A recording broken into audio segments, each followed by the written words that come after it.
What are these? Halberds.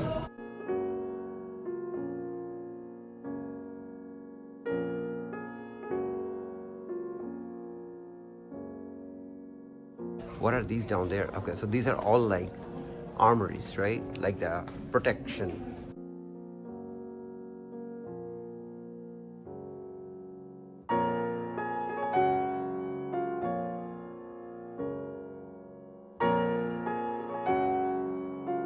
These are like military grade primary weapons. You have the biggest stick. Right, right, right. Like a civic capacity. So especially crowd management also, because you can put them like apart, like far. Yeah. And also like you can use it as a cordon because it's so long. Right. Like if you want to just like block off some area, Right. just line up a bunch of people with halberds. Right. Yeah. Oh, And this is a good also- display also, right? and They're also, putting together. One of the biggest things is that every single guard carrying one of these Uh-huh. is also carrying a fire axe. Oh. Because think about it. These are fire axes.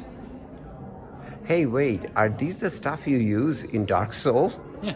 Oh, because they look very familiar.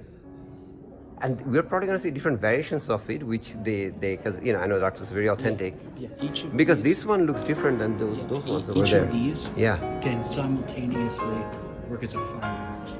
Because think about it, in medieval times, when you don't have a complicated like water system, Right. you know, a lot of men, like fires required a lot of men and a lot of coordination. Right. And when you can summon a bunch of guards with these, Yeah. it's very convenient. Yeah. Yeah. I didn't just realize that they're this long. I mean, carrying them, right? Oh, and then look at these. Do you see the differences? Some of them, some of the spear tips, some of them are diamond tipped, like really reinforced to punch through armor. Huh. Right. And the heights are different. See, some are extremely high, tall, Yeah, I don't and know if some. we're gonna see any, but some of them are about the length of like a bill hook, which is essentially, well, I guess you could still classify a bill hook as a halberd, but it's like a much longer version and it has a different type of cutting face. And then some of them has these little thing on them, like a horse mane kind of thing, right? I think that actually, Are they signifying like a different? Look at the color, right? They are actually different. Is that for ranks or something? I honestly don't really know, but I would assume like ranks or Okay. like who. Now these are different. Whoa. Are these multi-purpose things? Why do they look so Oh, I think sharp? these are, They're just spear? yeah, I don't actually know the correct term, but it's a spear that has like a cutting face. It's essentially like a sword spear. But I don't know if that's the correct term. Okay. Wow. And then these are different. Look at these. These are heavyweight, man. Like that one with the two sides, right? Wow.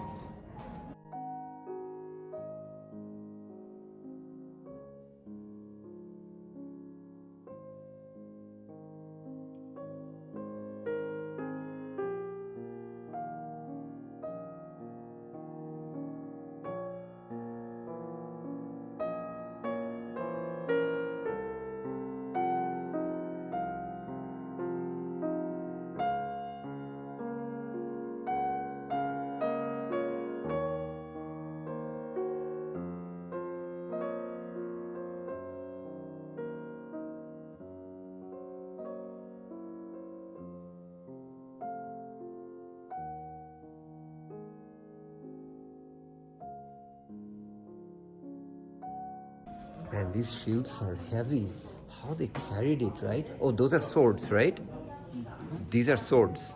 Oh yeah, these are from the looks of well, most of these are straight blades, so they might just be armor swords. If you go over here, you start to run. Okay, but what is the difference? Because these are like what you call like a curved versus like long blades. Yeah. Curved blades versus straight blades. Essentially, the main difference is that it all comes down to like, when you have like a normal arming sword, two cutting faces. Yeah. This one only has one. Okay. And the thing is, this is better because it's curved. This is better because it only has one cutting face and it's like leaning forward. So it's like gravity and stuff. Right. better at cutting. Oh, at a curve and it gets more impact, right? The thing is, Okay. since the blade itself is tipped, Uh-huh. it can't thrust Uh-huh. that well. Right. As opposed to like a straight tip.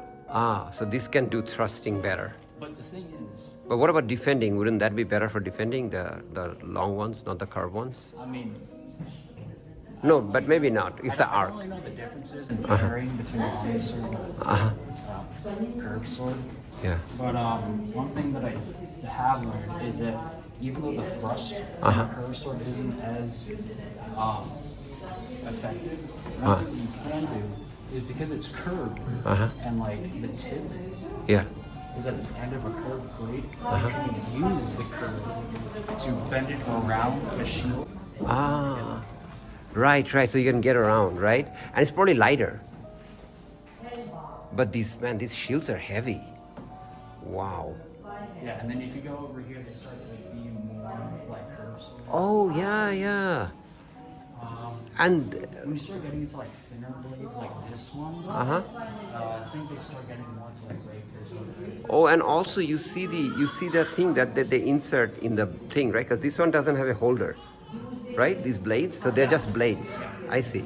and then they add in like the whole Yeah. guard. Right, right. A guard. So I see. That's what they do. Like you can see the blades here. Oh yeah, and here you have sort of a flamberge design. Oh my goodness. I don't exactly know Uh-huh. what the purpose of these were. Yeah, like why are they so jagged, right? Yeah, I mean, just looking at it, I haven't learned all that much about flamberges, but I do know that if you were to stab somebody with this, Yeah. on the way out, it would cause way more damage. Oh yeah, that's why they're jagged. So this is actually for a thrust and kill kind of thing, Yeah, right? Not really, because I mean, most of the time you're going to be up against a plate warmer, but Well, that's true. Yeah. I don't know. But it can do damage, or maybe also good for when you're in the forest and stuff, cut things, Oh, yeah. right? Right? I remember. Clearing, right? These jagged edges, Uh-huh. well, they were mostly seen on bigger swords like this Zweihander, like that one. Like that. Ah. But, Oh man, that's big. Okay. They would have these big, huge soldiers, and they would pay them lots. Because those jagged cutting edges were great at sort of like cutting through wood. Wood, So right, when right. you would have like a line of spearsmen, like lined up in like a battalion sort of thing. Right. They would have. I mean, this could also apply to normal Zweihanders as well. Right. But they would pay guys with Zweihanders to like come in and cut all of those spearheads off. Ah, right, yeah. And that's why they're so big. But you'll need like strong men to do that. Wow. I mean, this is a real armory collection, right? I mean, And then, okay, now we have the sharp ones here. you have Oh, scimitars up here. and swords and scatterings along the ceiling. Wow. Oh man, that goes all the way. So it's actually the armory. Like this was the inventory. Like they would take from here, right? To prepare. Okay, but now we see the shields. Man, are these battle scarred, right? Because you can see the cuts. Oh yeah, they're slanted so you can more easily like protect them. Right. Wow. And it's something else seeing this in real life. And you can see the differences in size. These versus those blades, right? And they're very pointy and These are rapiers. what are they called? Rapiers. They're thrusting swords. Oh, thrusting swords. Okay, so they're only So like fencing and stuff. for fencing. Okay, so they're not necessarily for like a combat battle against. No, they are just different situations. Oh, different situation. Like when you're actually close contact, right? Yeah, so also, I think fencing swords are different because they're like thinner. so Right, they're right. actually meant to kill each other. Right. Yeah, they're more for practice. This is the one. Wow, these are massive. How can you carry these? I mean, you really need those knights with all the heavyweight stuff to take the. And even the shields are bigger here. Notice the difference? So maybe the knights would wear these, or well, they didn't have really knights in the 16th, 17th century, but I don't know, general or something like that.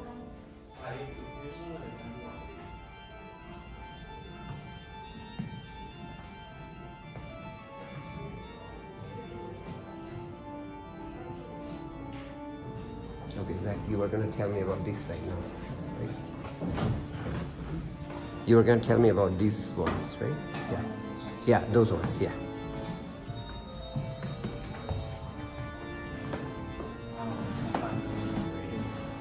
Okay.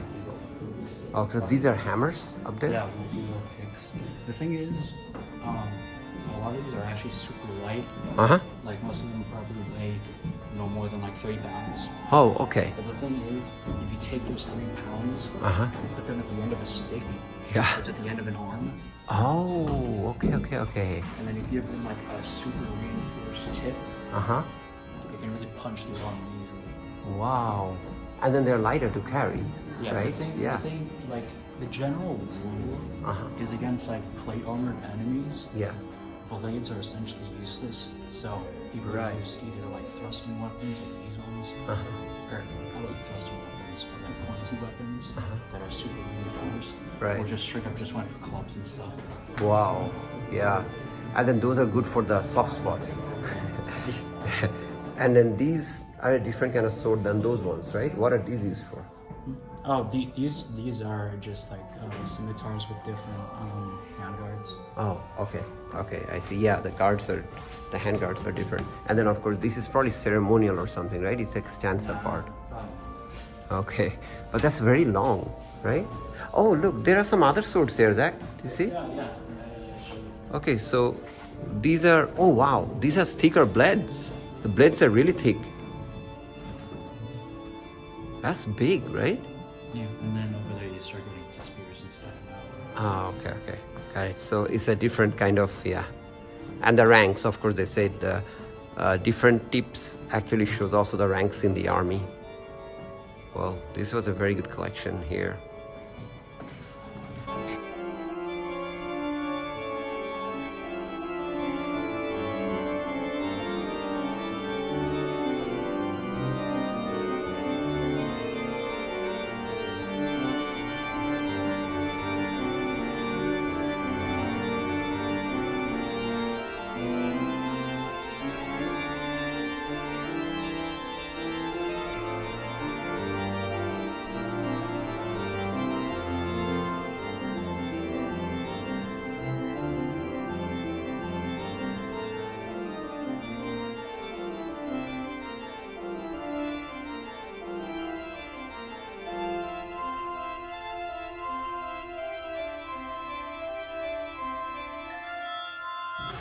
When I started to progress, I started using muskets and like simple firearms. Huh. They have, some of them have very elaborate designs, right? Yeah. And then up there, those are like, Oh, those are just helmets. oh, okay. But there are those pistols or what? Like up there? These things? Oh, those are canisters for gunpowder. Oh, canisters for gunpowder. Okay.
for a piece of paper, so the shooting performance was increased.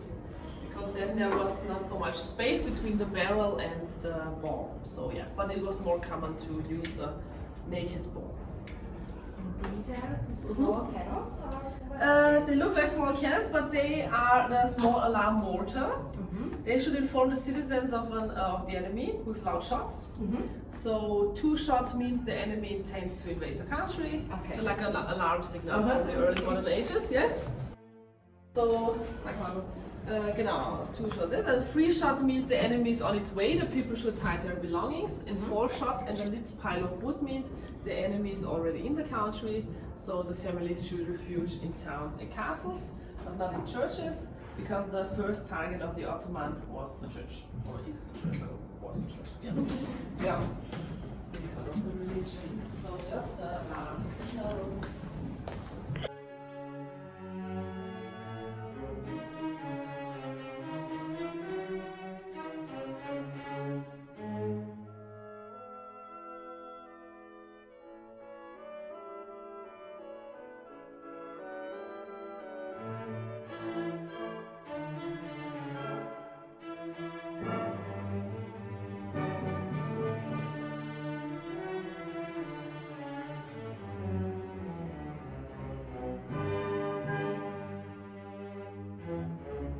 Do you know the Graz Schlossberg?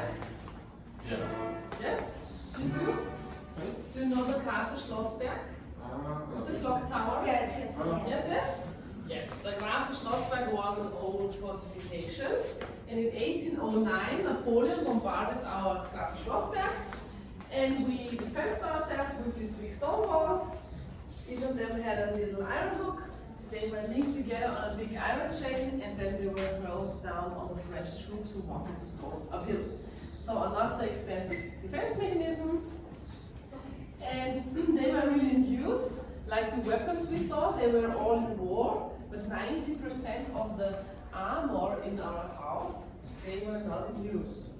You will see on the second floor that they are really beautifully preserved. Our armor won't look like this after a war. This is just the stuff which was left over, because in the 17th century, when the house was built, we had 96,000 objects, and today only 32,000 objects. Yeah. So this is just the stuff which was left over. And we see here some cannons. A cannon had to be operated by several people in order to fire it. And a cannon should shoot wide and flat shots frontward. In comparison to this thing here, this is a big mortar. With this you can shoot up in the sky, a thing approximately 500 meters high. And with this they used to destroy the town and fortification walls. And we see the steering coat of arms on the mortar. It was made in 1652, but we see here the writing on the mortar.